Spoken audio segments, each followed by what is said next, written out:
I finally got him. I know, I'm sure you're a little confused at what's going on here, so I'll have to start from the beginning. My name is Rachel. I was 17 when my parents moved us here to Boston, Massachusetts. I didn't exactly like the idea of move, but I didn't have much of a choice in the matter either. We moved into a large stone house at the end of Main Street, and a few days after settling in, I decided I would take a trip downtown and meet some of the people. Upon my stroll that next day, I was walking past a bookstore and I noticed a man leaned up against a light post. He gave me a kind smile, so I returned the gesture. I turned into a little dress shop right next door and started looking around. After trying on multiple dresses, I decided to have a beautiful blue gown ordered for me, and the seamstress Melanie took my measurements. After speaking with her for a bit, I decided to head back home.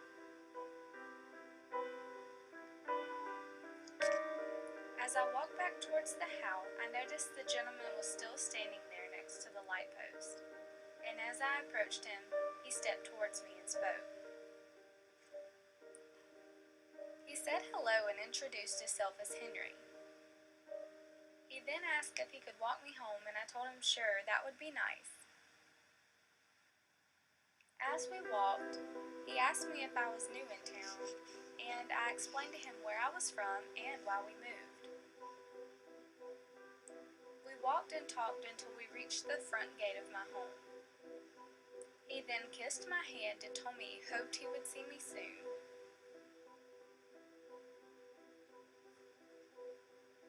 I gently waved goodbye and headed inside.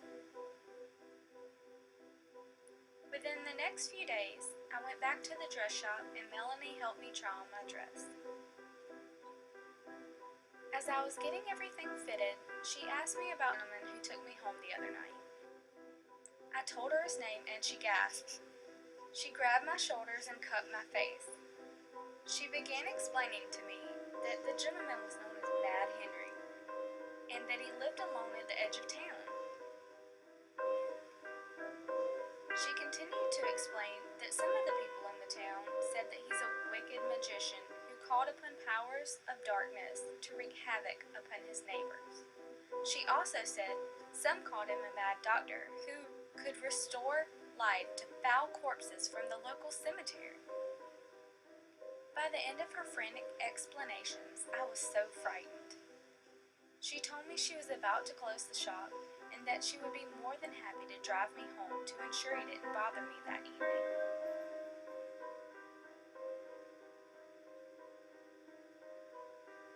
I accepted her offer and rode home to be safe from him that night. The next day, as I returned home from the library, I saw a basket placed in the front of my door. I picked up the basket and looked within the cloth to find a box. As I opened the box, I gasped at what I saw.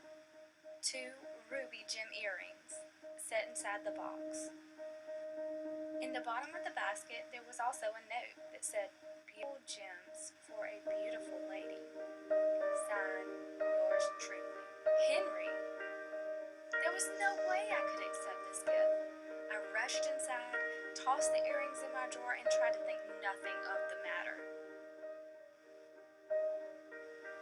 Days passed, and each day there would be another gift.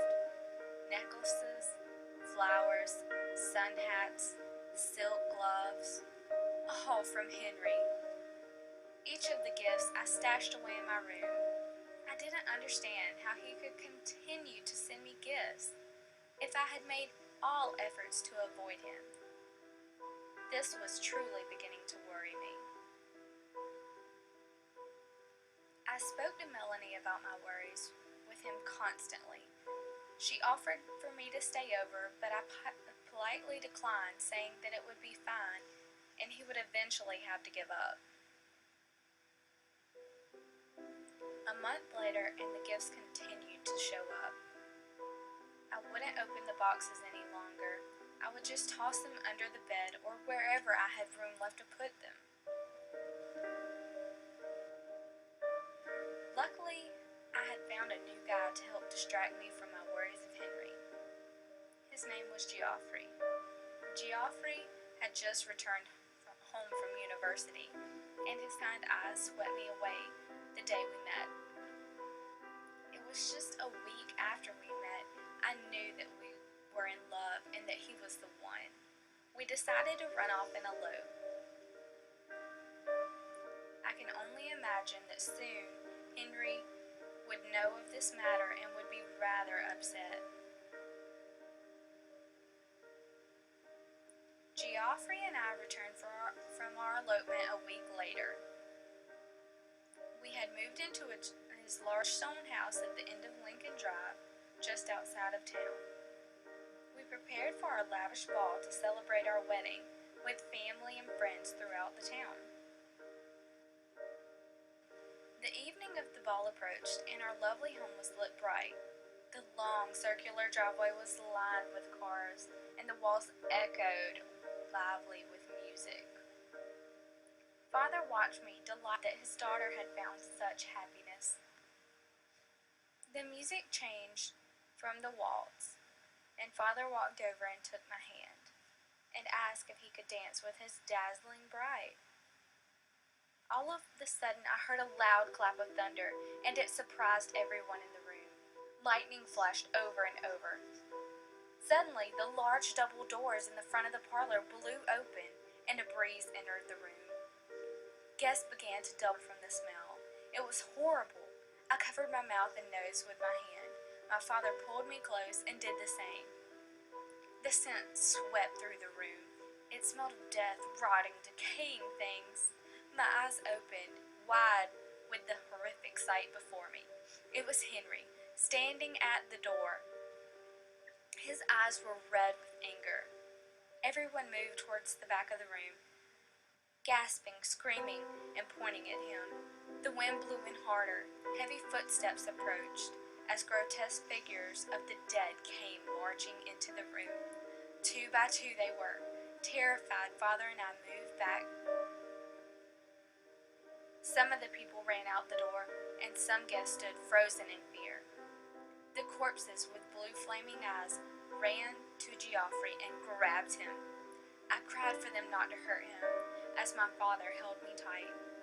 Geoffrey thrown at Mad Henry's feet, as he pulled out a silver-bladed knife and cut my love's throat. I couldn't help but scream and beg for them to take my life as well. I broke free of my father's hold and ran to Geoffrey. I held him and looked into his eyes as they became still. My heart was broken, and I felt all the life was drained out of me. All of a sudden, Henry reached down and snatched me away, pulling me out into the dark night. The fear was too much for me to handle, and I fainted shortly after. Within a year, still no one had found me. I knew search parties must have raided Mad Henry's home, but no one would think to look deep in the woods for the cabin where he kept me.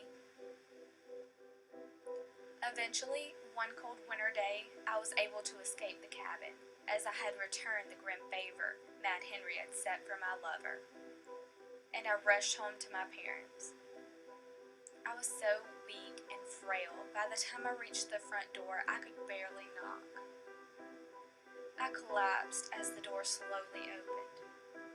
My mother and father gasped at the sight of me.